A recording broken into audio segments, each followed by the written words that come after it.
Dalle montagne alle coste, dai laghi alla laguna, dalle pietre dei borghi antichi ai marmi sontuosi delle città d'arte. Tutto questo è la Regione Veneto, tra leggenda e mistero.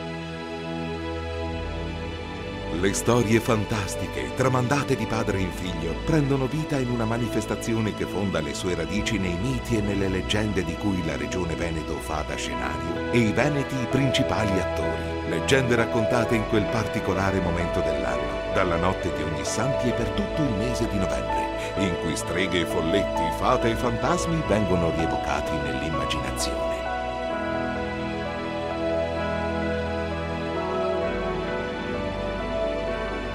Fare cultura con ciò che nasce dalla terra stessa.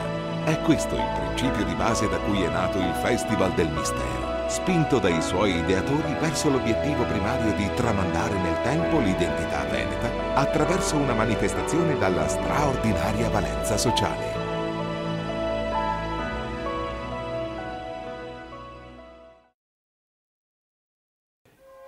La Regione del Veneto ha fortemente voluto questa iniziativa. Il Festival dei Misteri e delle Leggende del Veneto, costruito insieme alla collaborazione delle Pro Loco di tutta la Regione, ha fatto sì che si potesse e si possa ripercorrere momenti importanti della nostra storia e della nostra cultura.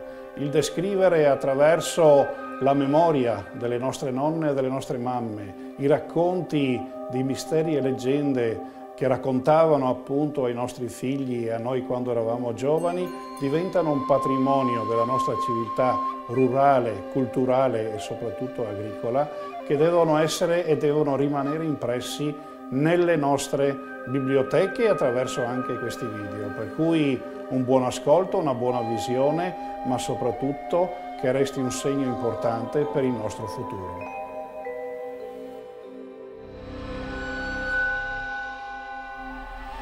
Immaginate per un attimo di ritornare bambini.